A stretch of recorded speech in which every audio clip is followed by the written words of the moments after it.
Yeah, we all know that SUVs are hot and they're the latest things, but compact sedans are still alive and well, and they don't have to look boring.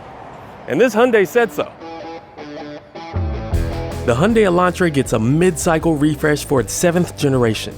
There's still internal combustion or hybrid variants, and both models' exteriors keep its parametric motif and updates the front end with a shark nose design for a wider look, with an aluminum trim element that blends in with the daytime running lights in the right lighting. There's also new front fenders, an updated rear fascia, fresh wheel designs, and new paint options. I think the Elantra looks good. It's a sharp-looking compact sedan. Aside some real plasticky looking pieces, which I'm kind of glad is not gloss black, but let me know what you think down in the comment section about how it looks to you. And besides that, a little hidden gem about this thing. If you stand back here for a few seconds, there's a proximity trunk open function when you have the key fob in your pocket. I'm sorry I had hiccups because I'm just so excited about this. Look at that. I love practicality. The trunk has a nice wide opening and can fit 14.2 cubic feet of stuff in both the gas-powered and hybrid models. As far as passenger space, this compact sedan provides some good front row passenger comfort. In the driver's position, I fit just fine. I'm 6'4", I have some good leg room, and the seat can go even farther back on its rails if you're taller, and I have some good headroom. And the steering wheel column has some good adjustability on it, and you could get in a real comfortable driving position. I'm gonna scoot this seat up and you'll see why for a little bit later. And they've also added some soft touch door panels for the front door, and I'm really liking this fabric element up top. But let's hop in the back and see how I fit. And yeah, this is still a compact sedan, so thank goodness I scoot that seat forward because my knees are still digging into the back of the seat. There's no real big curve on it, so your knees are gonna be kind of scrunched up against the back of the seat. And I wish it was a softer material so it wouldn't be so unforgiving on your knees. And because of this sloping roof line, I got a little bit of headroom, but I can't wear a hat or anything. And if you're taller or if you have a longer torso, you might end up grazing the headliner. And in the middle seat, you're hiked up and you have to deal with the hump in the floor in the middle. And if you're behind someone of average size, you're gonna fit just fine, but just make sure you're not behind a taller driver. And the good part is with this refresh, you also get some added USB-C ports behind here, but you don't get any rear seat vents. Sorry. Besides the shortcomings in the rear, the cabin is filled with tech. An 8-inch infotainment touchscreen with wireless Apple CarPlay and Android Auto comes standard, and a 10.25-inch digital gauge cluster and 10.25-inch infotainment screen with navigation come on higher trims and all hybrid models. The only problem is there's still only wired Android Auto and Apple CarPlay for the larger screens. But an additional USB-C port has been added up front, and the available wireless charging pad has been redesigned with an additional piece to better hold your phone in place. And check out this piece to the left of the gauge cluster. Doesn't do much of anything, but it adds some style points. The interior of the Elantra looks good. It looks upscale. It has some nice interior trim elements, and I'm really digging the steering wheel and how driver focused these screens are, which look good. They're clear, easy to operate, and very intuitive. And you also get physical knobs and switches for your volume control and your HVAC settings and your seat temperature controls, which is always nice.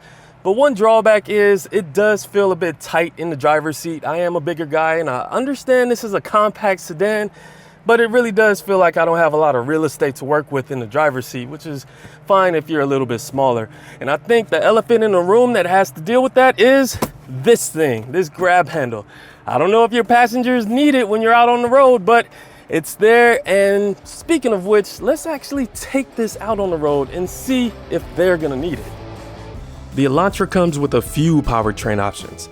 The first is a base 2-liter 4-cylinder engine with 147 horsepower linked to a CVT, which Hyundai calls their IVT, and gets up to an EPA estimated 36 miles per gallon in combined driving. Next, there's a 1.6-liter turbo 4-cylinder reserved for the sportier inline Elantra model with 201 horsepower, 195 pound-feet of torque, a 7-speed dual-clutch transmission, and gets up to 31 miles per gallon combined. Finally, there's the 1.6-liter hybrid model on our tester that can get up to 54 miles per gallon combined and has 139 horsepower and a 6-speed dual-clutch transmission. Front-wheel drive comes standard on all models. All-wheel drive is not an option. There's no big surprises with this hybrid powertrain on the Elantra. The system feels nice and responsive to throttle inputs, and there's not a lot of jerky motions at slow speeds coming from that dual clutch transmission, and shifts are nice and quick. And there's a seamless transition with the hybrid system when you have to really lay on the throttle.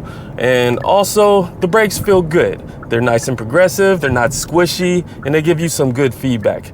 Granted, off the line, this thing isn't the fastest, so you may have to plan ahead when you're merging onto a freeway or when you need to get in front of somebody. When first hopping in the Elantra, it definitely felt like it had a low stance to it. Even without a crazy horsepower figure on the hybrid model, cornering feels steady and satisfying. The suspension in the Elantra feels fine. It gives you a nice ride, albeit it can feel a bit firm, but when you're going into corners like that left turn, it feels nice and planted and stable. And the steering actually feels pretty nice. And if you want to firm up the steering just a little bit, there are drive modes. So you just throw it in the sport mode, and that way your steering firms up a bit more and the gears are held longer, so it gives you a sportier feel. All Elantras will come with Hyundai's Smart Sense suite of safety features, which includes blind spot collision warning, lane keep assist, lane follow assist, rear cross traffic avoidance assist, safe exit warning, and forward collision avoidance assist with pedestrian detection. Other features like parking sensors, smart cruise control with stop and go, and highway driving assist are available on higher trims. When cruising down the road, the ride feels nice, the seats are nice and comfortable, and they support me really well.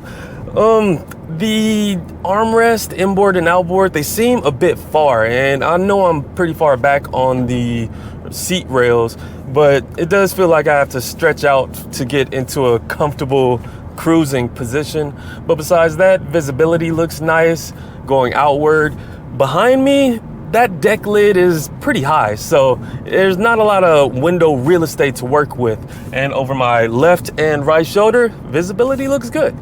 Even though this isn't the fastest thing on the road, the Elantra Hybrid does a good job at just feeling like a familiar vehicle. There's no real big hybrid gimmicks. The brakes feel good, it's comfortable, and I think a lot of people will appreciate feeling like they're in a regular car and not in something that's from the future. Does a good job with that. Except with the looks, it could look a bit futuristic with the parametric shapes, but besides that, yeah, this feels familiar.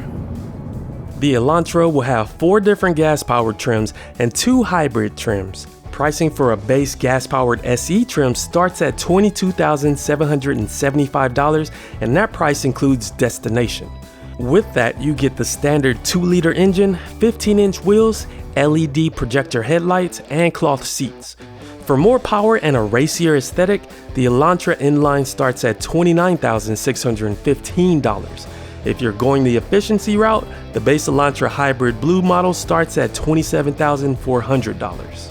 And for all the bells and whistles like our Hyundai Elantra Hybrid Limited trim with 17-inch wheels, LED tail lights, leatherette trim seats with heated and ventilated front seats, Bose audio system, and a sunroof, that will start at just $30,600.